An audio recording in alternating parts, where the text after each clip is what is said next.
Hoje é um dia especial para nós, no que diz respeito ao calendário. Para nós é um dos dias mais importantes do ano, onde celebramos a ressurreição de Jesus. Para nós é o que faz e o que traz todo sentido. Normalmente, duas datas se destacam no calendário, que são o Natal e a Páscoa. E para nós, a Páscoa ela tem uma importância ainda maior, porque no Natal nós celebramos a vinda de Jesus, a encarnação, o fato de ele se tornar homem, mas na Páscoa nós celebramos a consumação da sua obra na cruz, que é o que de fato nos salva. Nas últimas semanas, a gente vem conversando sobre as últimas 24 horas da vida de Jesus, os acontecimentos nessas últimas 24 horas. Essa série, inclusive, nós temos chamado de 24 horas, o dia que mudou a história. Nós falamos desde quando Jesus está reunido com os seus discípulos, onde ele celebra a ceia. Ele se retira para orar depois, a oração dele lá no monte, quando ele está orando, os discípulos estão dormindo, ele volta e há aquele diálogo. Depois Judas chega com os guardas para prenderem Jesus, nós falamos sobre isso no episódio que Pedro corta a orelha de um soldado. Depois Jesus é levado para Pilatos e depois para o sumo sacerdote, depois para o pretório, e toda aquela saga, tudo que ele vem enfrentando. Até que na semana passada nós falamos na parte da manhã, porque tivemos cultos diferentes, sobre o escárnio que Jesus sofre por parte dos malfeitores, e na parte da noite nós falamos sobre a crucificação e a morte de Jesus propriamente dita, fechando assim então esse ciclo das últimas 24 horas da sua vida. Mas hoje, ainda nessa série, embora a gente vá falar agora sobre algo depois da sua morte, nós precisamos encerrar essa série em um domingo de Páscoa falando sobre a ressurreição de Jesus, porque a Páscoa só faz sentido para nós por causa da ressurreição. Nós sabemos que Jesus ressuscitou. A gente percorreu desde o meio do capítulo 14 de Marcos e a gente andou aí por todo o capítulo 15 e chegando ao capítulo 16 de Marcos, o último capítulo desse evangelho, entre os versos 1 e 6, vai ter a narrativa ali da ressurreição de Jesus. Mas esse não é o texto que eu queria conversar com você hoje à noite, porque eu queria que nós pensássemos um pouco além disso.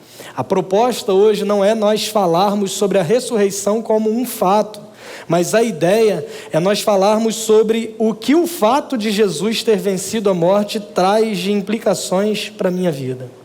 Porque talvez a grande pergunta que surja não é se Jesus ressuscitou ou não. Talvez isso é algo muito bem definido na tua mente, na tua cabeça, mas pode ser que a grande pergunta que surge a partir desse fato seja a pergunta: o que a ressurreição de Jesus muda a minha vida na prática?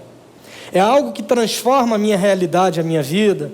A ressurreição é algo que muda a forma como eu enxergo todas as coisas? Ou a ressurreição é apenas mais uma informação que eu preciso saber, dentre tantas informações que a gente tem recebido todos os dias? A nossa era é a era da informação. Você que é um pouco mais antigo, nem tão antigo assim, mas você vai se lembrar que havia uma musiquinha que assombrava todos os corações de todas as pessoas, que era a música do Plantão da Globo. Lembram desse negócio? Quando começava aquilo no meio de uma novela, não, que eu sempre fui crente, nunca assisti, mas no meio de alguma programação, de repente surgia aquela musiquinha e você ficava apavorado. Alguma coisa grande, alguma bomba tinha acontecido no mundo, alguma coisa muito terrível estava por vir, alguma grande celebridade tinha morrido, a banda Dulos lançou um CD novo, alguma coisa muito importante assim. Se você não conhece, depois você pega autógrafo com o Flávio. Uma coisa muito importante tinha acontecido na história da humanidade que justificava aquela musiquinha. Hoje, com as redes sociais, não tem mais tempo para musiquinha, porque a gente já sabe de tudo que está acontecendo quase que em tempo real. E esse é um problema, ou um fato, na verdade, que é analisado por muitos estudiosos.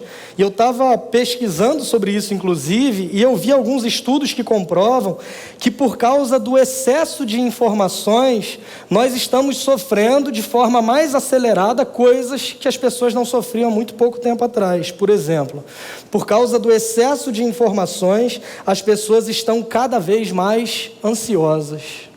Por causa do excesso de informações, cada vez menos as pessoas têm facilidade para estarem concentradas.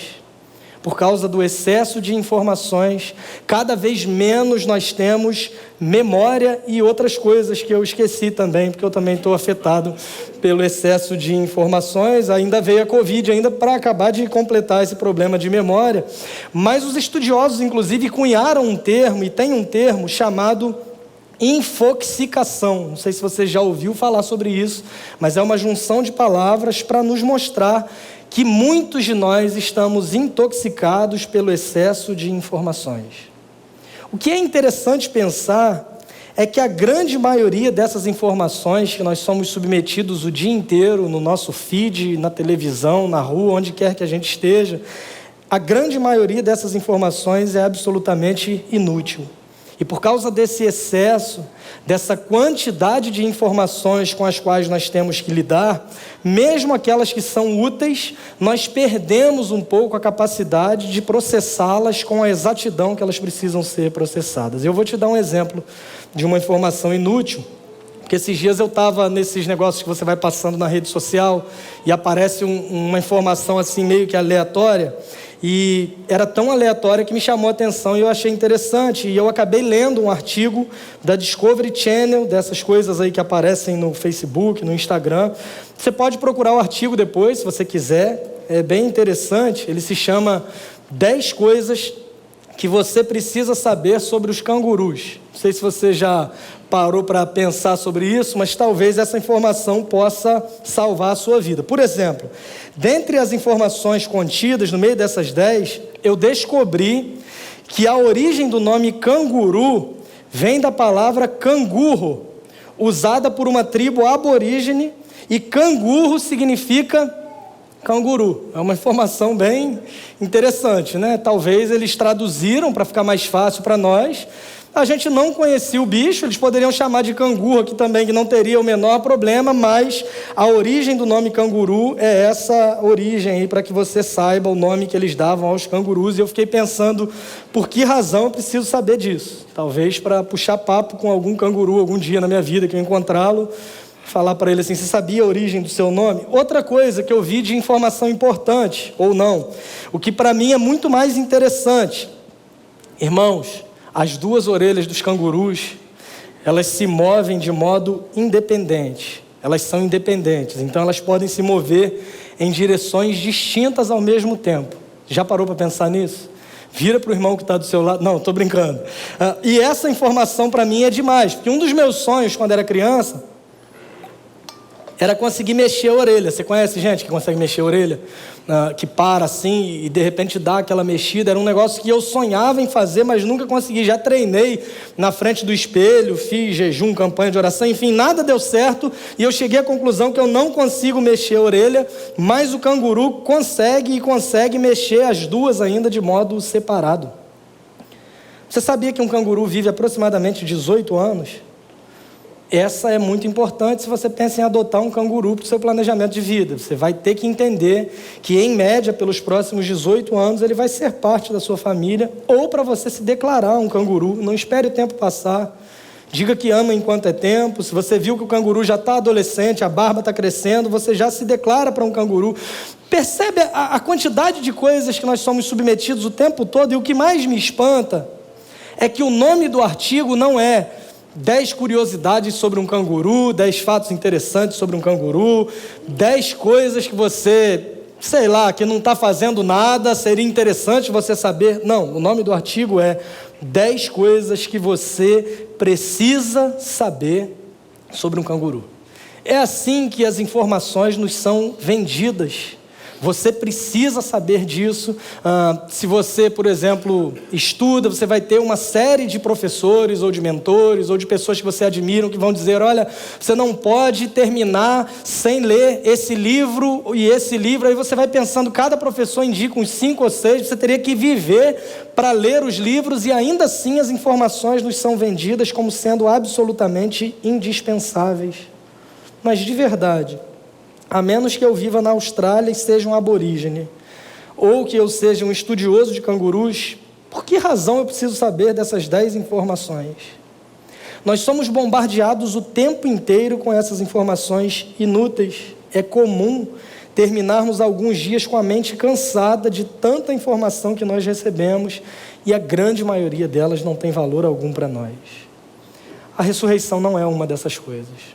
A ressurreição não é uma informação que você precisa saber. A ressurreição é um fato que muda todas as coisas na sua realidade. A ressurreição não é uma informação que te é vendida como se fosse fundamental, mas a ressurreição é a base para toda a nossa vida enquanto cristãos.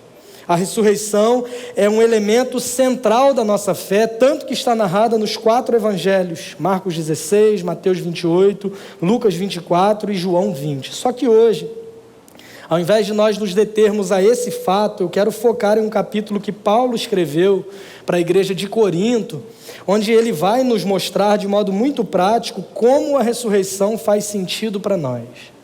A grande questão não é se Jesus ressuscitou ou não, embora Paulo lide com isso e reforce a ideia de que a ressurreição é um fato, mas ele se detém também a falar com essa igreja o porquê da ressurreição ser algo extremamente valioso e fundamental para nós cristãos. Para isso eu te convido ao texto, abra sua Bíblia na primeira carta de Paulo aos Coríntios, capítulo 15, a gente vai ler a princípio do verso 1 até o verso 8. Embora todo esse capítulo fale sobre a ressurreição, no primeiro momento a gente vai ler esses 8 primeiros versos, carta de Paulo aos Coríntios, primeira carta, capítulo 15, versos 1 a 8. O texto não vai ser projetado, mas você pode utilizar a Bíblia impressa ou o seu aplicativo. Você que nos visita, a nossa igreja tem um aplicativo, chama CB Macaé, você pode baixar depois.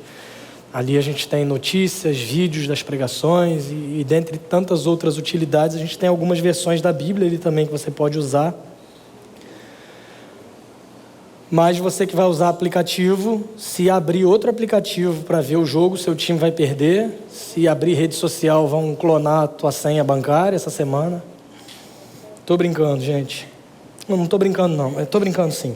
1 Coríntios capítulo 15, versos 1 a 8, o texto diz o seguinte: Irmãos, quero lembrá-los do evangelho que preguei a vocês, o qual vocês receberam e no qual estão firmes. Por meio deste evangelho vocês são salvos, desde que se apeguem firmemente à palavra que preguei. Caso contrário, vocês têm crido em vão. Pois o que primeiramente lhes transmiti foi o que recebi: que Cristo morreu pelos nossos pecados, segundo as Escrituras, foi sepultado e ressuscitou no terceiro dia, segundo as Escrituras, e apareceu a Pedro e depois aos 12. Depois disso, apareceu a mais de 500 irmãos de uma só vez, a maioria dos quais ainda vive, embora alguns já tenham adormecido. Depois, apareceu a Tiago e então a todos os apóstolos. Depois destes, apareceu também a mim, como a um que nasceu fora do tempo. Vamos orar? Senhor, somos gratos pela Tua palavra e a gente ora para que o Teu Espírito Santo fale conosco nesse momento, nos capacitando a entender verdades nesse texto e nos capacitando também a aplicarmos essas verdades na nossa vida diária, para que a gente viva uma vida que Te glorifique, que Te honre sobre todas as coisas. Fala conosco, é a oração que fazemos nesse momento, no nome de Jesus. Amém. Todo esse capítulo, então, Paulo se dedica a falar sobre a importância da ressurreição. E nesse trecho que nós acabamos de ler, eu queria destacar, num primeiro momento, os versos 3 e 4, onde ele está dizendo: o que primeiramente lhes transmiti foi o que recebi. O que primeiramente lhes transmiti foi o que recebi, que Cristo morreu.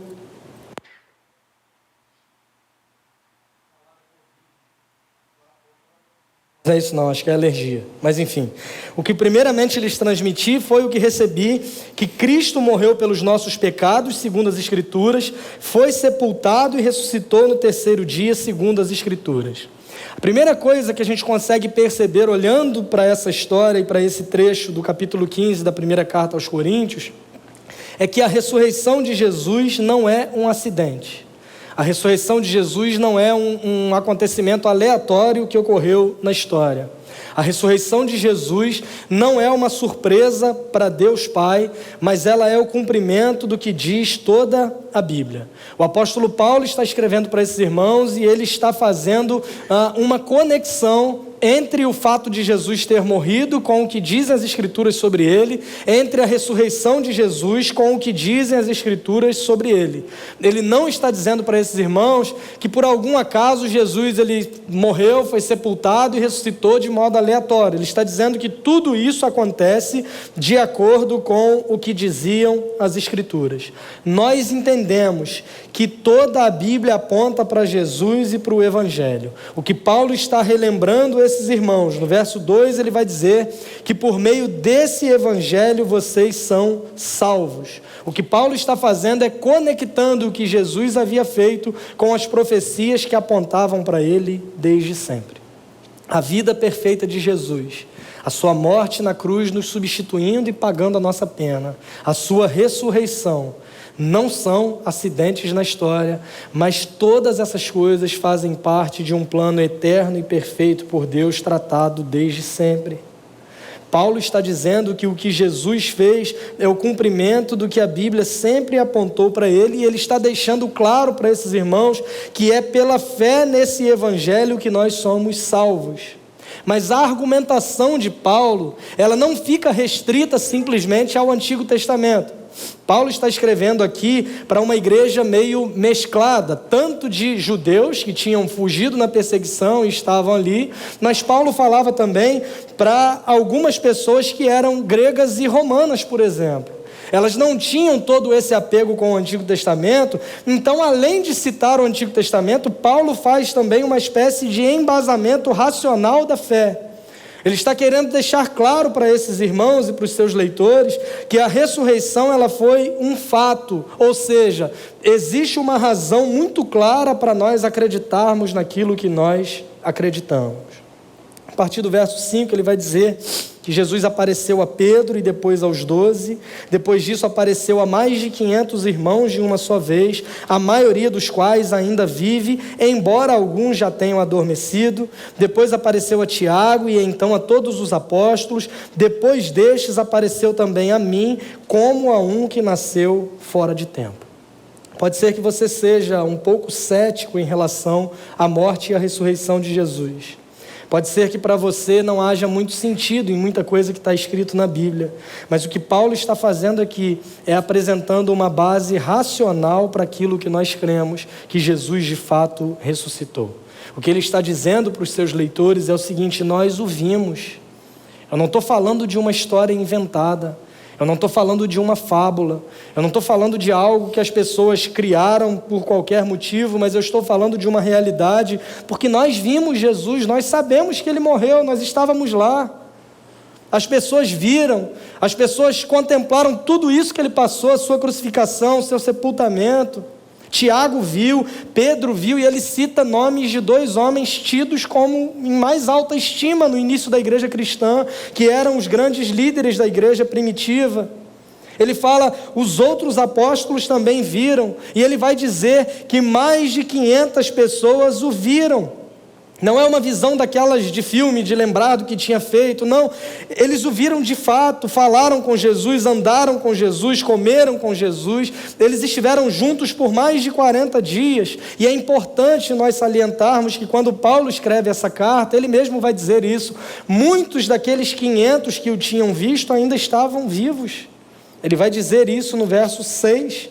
Depois disso apareceu mais de 500 irmãos de uma só vez, a maioria dos quais ainda vive, embora alguns já tenham adormecido.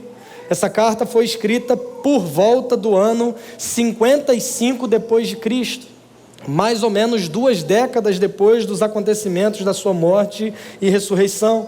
Essa carta é escrita quando Paulo está na cidade de Éfeso, na sua 3ª viagem missionária.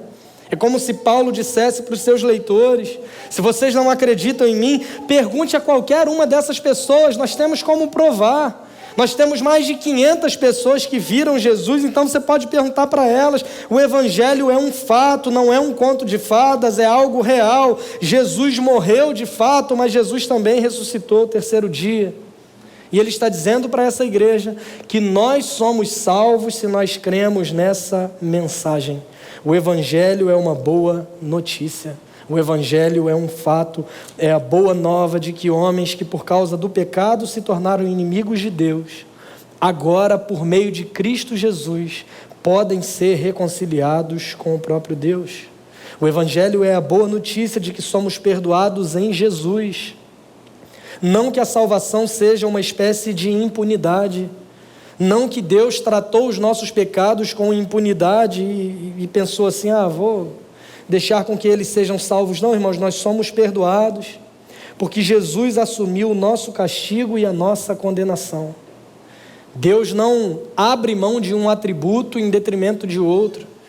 Ele não exerceria graça abrindo mão da sua justiça, porque os nossos pecados necessitavam de um pagamento integral. O que ele faz é enviar Jesus para viver essa vida perfeita que éramos incapazes e para assumir a nossa morte como castigo e condenação pelos nossos pecados. Por isso que nós dizemos que Jesus pagou o preço por nós.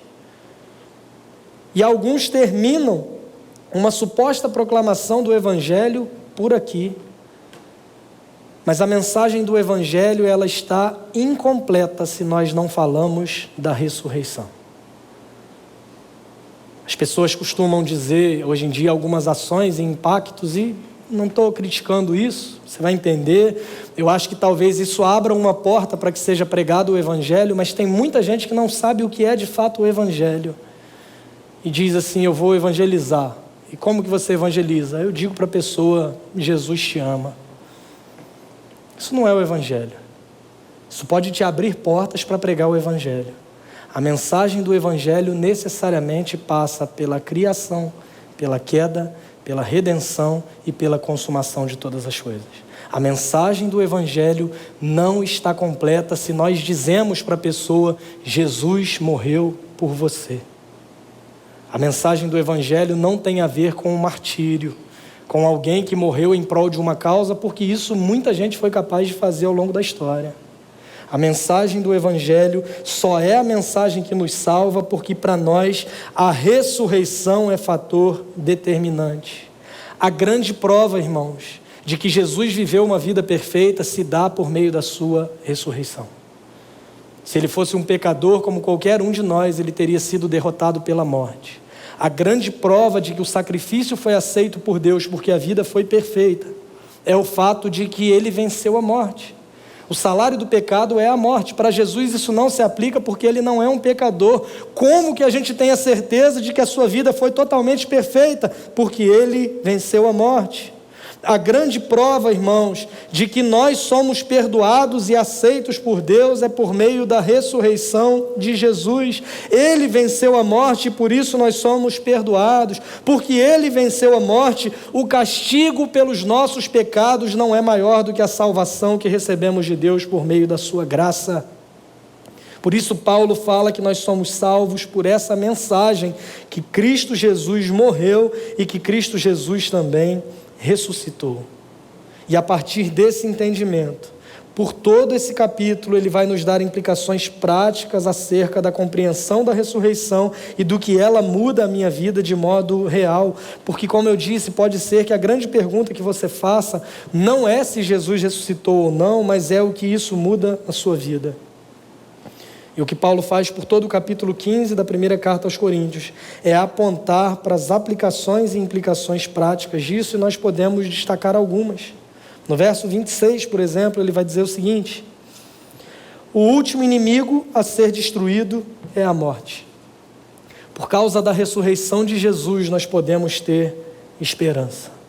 O último inimigo a ser vencido foi a morte.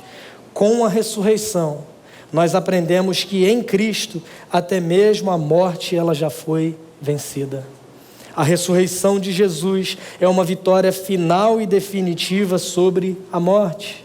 A morte não nos assusta mais. A morte não tem a palavra final sobre as nossas vidas, porque Cristo ressuscitou e isso deveria encher os nossos corações de esperança. As pessoas costumam dizer que a esperança é a última que morre. Tem gente que diz até que não pode chamar a sogra de esperança para não correr esse risco, não sei se faz sentido, mas para nós que cremos em Jesus, para nós que entendemos a importância da ressurreição, a esperança ela não morre. A esperança para nós não é um conceito, é uma pessoa, e uma pessoa maior do que a morte, porque a venceu e a derrotou ao terceiro dia. Pelo fato de que Jesus ressuscitou, irmãos, nós podemos ter esperança mesmo nos piores cenários que se apresentam para nós. Pelo fato de que Jesus venceu a morte, nós podemos ter esperança de que essa vitória é atribuída a nós também por meio da fé que depositamos nele. Olha o que Paulo vai dizer dos versos 54 ao 57. Quando, porém, o que é corruptível se revestir de incorruptibilidade e o que é mortal se revestir de imortalidade, ou seja, quando nós morrermos ou quando Cristo voltar para estarmos com Ele, Ele está dizendo o seguinte: então se cumprirá a palavra que está escrita, a morte foi destruída pela vitória. Onde está, ó morte, a tua vitória? Onde está, ó morte, o teu aguilhão? O aguilhão da morte é o pecado, a força do pecado é a lei, mas graças a Deus que nos dá a vitória por meio de nosso Senhor Jesus Cristo. A vitória que recebemos, até mesmo contra a morte, ela se dá porque Jesus venceu a morte morrendo. Ela se dá porque Jesus derrotou a morte de forma definitiva por meio da sua ressurreição, e por causa disso nós podemos ter esperança, e a nossa esperança é maior do que tudo. Na prática, nós aprendemos que não precisamos nos desesperar diante de circunstâncias adversas, mesmo que a morte ainda nos machuque. Não estou propagando aquela ideia que você vê em velório de crente, não sei se você já viu isso, mas eu já vi algumas vezes, de alguém dizer assim: hoje é um dia de alegria, hoje é um dia de nós nos alegrarmos. Não é a mãe dele que morreu, então ele fala isso com muita propriedade. Hoje é dia de nós estarmos felizes porque a pessoa encontrou com o Senhor, e é fato em certo sentido, mas a morte não deixa de ser uma realidade que nos assusta e nos fere. E a gente percebe o próprio Jesus chorando diante da morte de um amigo. Então é meio desconectado da realidade essa ideia de vender a morte como sendo simplesmente uma coisa boa, porque ainda não é. Ela ainda nos aflige, ela ainda nos fere, ela ainda nos machuca.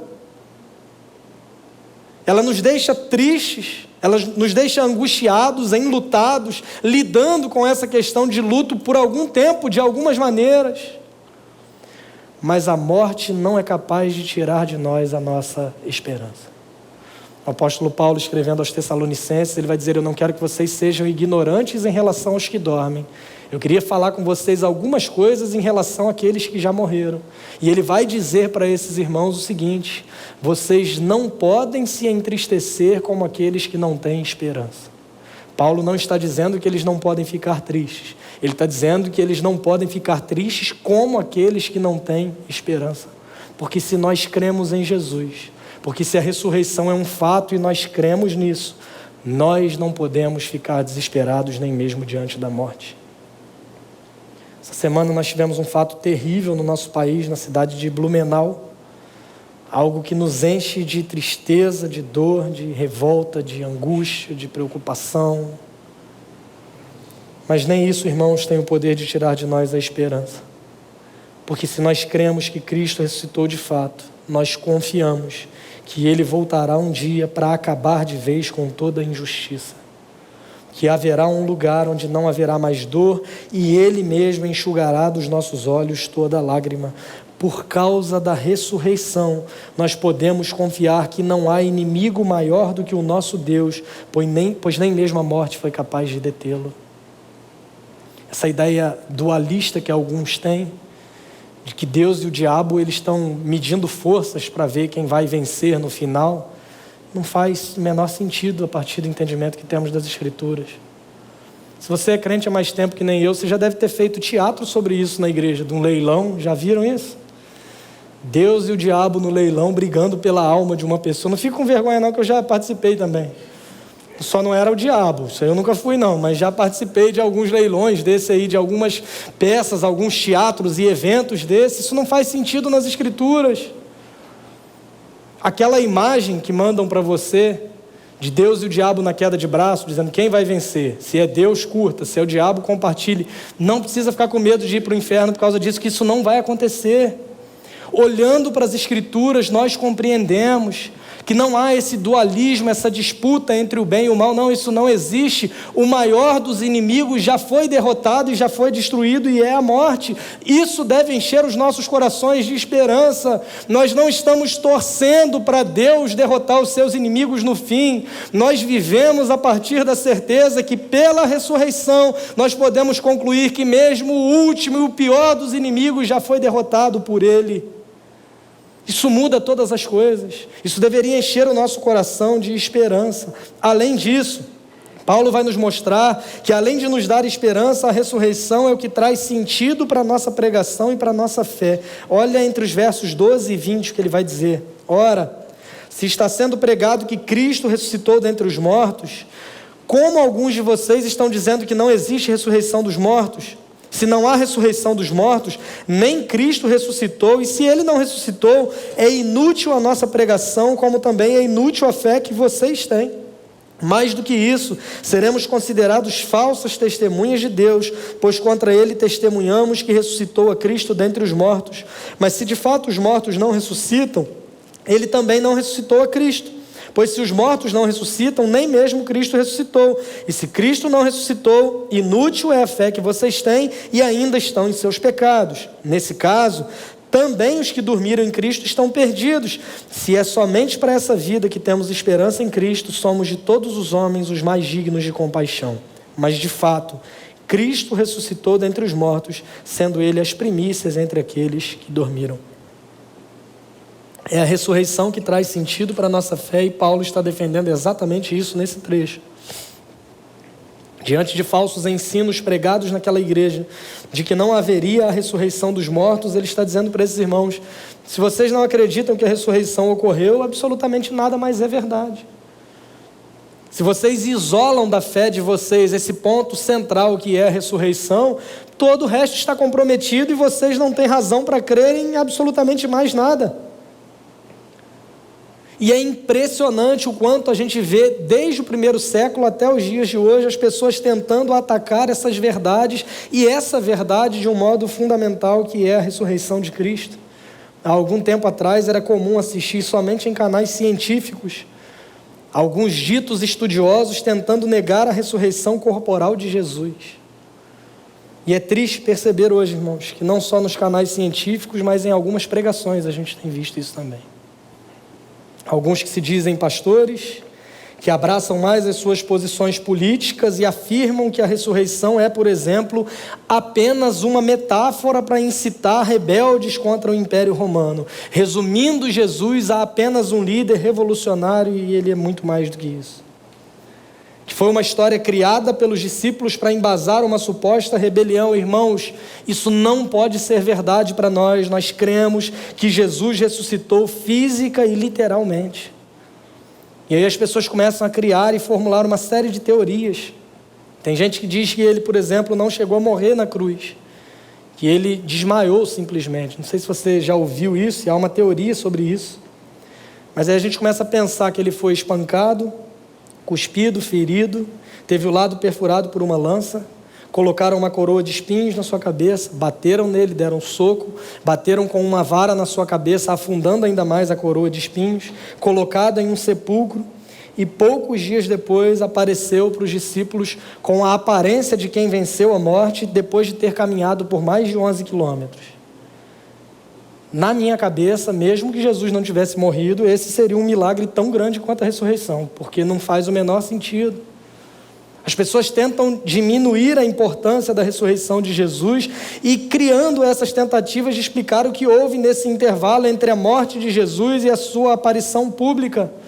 Porque não dá para lutar contra isso. Esse é um fato que historiadores, mesmo não cristãos, assumem como sendo verdade, porque é verdade. Como isso seria inventado? Muitas pessoas estavam ali. Não faria sentido inventar uma mensagem dessa, porque a mensagem da ressurreição era totalmente contrária aos que estavam no poder, tanto político quanto religioso. Se fosse uma confusão de túmulos, como alguns sugerem, o Império Romano seria o primeiro interessado em provar esse suposto engano para conter essa ideia que estava avançando pelo Império de que Jesus havia ressuscitado. Se a ressurreição fosse algo inventado, jamais eles colocariam 2 mulheres como testemunhas, porque naquele contexto a palavra de uma mulher não tinha muito peso. Se a ressurreição fosse algo inventado, os discípulos jamais dariam a vida por conta de uma metáfora, isso não faria o menor sentido. Pode ser que você não encontre sentido para alguma coisa nas Escrituras, mas se você acredita mais nessas teorias do que no que a Bíblia diz de fato sobre a morte e ressurreição de Jesus, você tem muito mais fé do que aqueles que se dizem crentes em Jesus. Todas essas tentativas são fruto de um desespero de lutar contra uma verdade, pois essa verdade é o que transforma todas as coisas. Essa verdade é: Jesus morreu segundo as Escrituras, foi sepultado segundo as Escrituras e ressuscitou segundo as Escrituras. É a ressurreição de Jesus que traz sentido para todas as outras verdades do cristianismo. A partir disso, como é que a gente vive na prática? E Paulo conclui esse capítulo nos dando mais uma dica do que a ressurreição muda. Ele vai dizer que a ressurreição nos dá motivação, inclusive, para o serviço, para servirmos a Deus, enquanto servimos uns aos outros, quando ele diz no verso 58, portanto, meus amados irmãos, mantenham-se firmes e que nada os abale, sejam sempre dedicados à obra do Senhor, pois vocês sabem que no Senhor o trabalho de vocês não será inútil. Ele começa esse verso com a expressão portanto, ou seja, ele está concluindo a ideia que ele apresentou por todo o capítulo e ele está mostrando como isso vai se reverter em ações práticas. Ele passou todo o capítulo falando sobre ressurreição e ele agora diz portanto, ou seja, a partir de todo esse lastro de conhecimento sobre a ressurreição, eu quero que vocês vivam desse modo. E aí ele vai dizer para esses irmãos que eles devem se manter firmes, constantes, que nada os abale, dedicados à obra no Senhor, do Senhor, sabendo que no Senhor o trabalho deles não é inútil. Irmãos, a ressurreição é a base para tudo que nós fazemos enquanto igreja. É por causa da ressurreição que nós nos dedicamos a fazer o que Jesus mandou que fizéssemos. Pregar o Evangelho, ensinar, batizar, cultuar, celebrar, nos reunir e tantas outras coisas. É o Jesus ressurreto que aparece diante dos seus discípulos pouco antes de subir aos céus e dá a eles uma ordem que nós conhecemos como grande comissão, mas essa grande comissão começa com uma declaração sobre si mesmo, dizendo: toda a autoridade me foi dada no céu e na terra. Portanto, vão e façam discípulos de todas as nações, batizando-os em nome do Pai, do Filho e do Espírito Santo, ensinando-os a guardar a todas as coisas que eu tenho ordenado a vocês, e eu estarei com vocês todos os dias até a consumação dos séculos. Tudo isso que nós fazemos em obediência a Jesus só é uma ordem que faz sentido para nós, porque Jesus diz: toda a autoridade me foi dada no céu e na terra. Quando ele recebe toda essa autoridade no céu e na terra? Quando ele vence a morte e ressuscita. Paulo vai dizer aos Filipenses que ele foi obediente, foi até a morte, morte de cruz, e ele termina dizendo: por isso Deus o exaltou sobremaneira, deu a ele o nome que está acima de todo nome, para que ao nome de Jesus se dobre todo o joelho no céu, na terra e debaixo da terra, e toda a língua confesse que Jesus Cristo é o Senhor, para a glória de Deus Pai. Por causa da ressurreição, nós temos esperança mesmo nos piores cenários. Por causa da ressurreição, a nossa fé faz sentido e a nossa pregação não é vã. Por causa da ressurreição, nós temos motivação para servirmos a Deus enquanto servimos uns aos outros. A ressurreição, irmãos, o poder da ressurreição é o que nos dá base para tudo o que fazemos, para a forma como cremos e para a forma como nós servimos. A minha oração como pastor dessa igreja é que a ressurreição seja uma realidade para nós. E a partir da certeza da ressurreição, a gente consiga enxergar todas as coisas e viver a partir desse prisma. Que o Cristo ressurreto nos capacite. O que veio por nós viver uma vida perfeita. O que morreu em nosso lugar assumindo a nossa condenação. Mas o que venceu a morte ao terceiro dia está vivo para todo sempre. E um dia voltará para nos levar consigo. Jesus ressuscitou e isso muda todas as coisas. Que Deus seja glorificado. Quero chamar a banda aqui à frente. A gente vai cantar mais uma canção nesse momento, que fala também sobre tudo isso que Jesus fez, sobre quem Ele é E dentre todas as coisas que Ele fez, tudo que Ele enfrentou, o seu sofrimento, a sua morte, a certeza que nós temos também de que Ele ressuscita vitorioso, nos livrando do nosso pecado e fazendo com que a gente se torne povo dele, e Ele sendo o nosso Senhor, porque nos comprou com seu sangue. Vamos cantar sobre isso.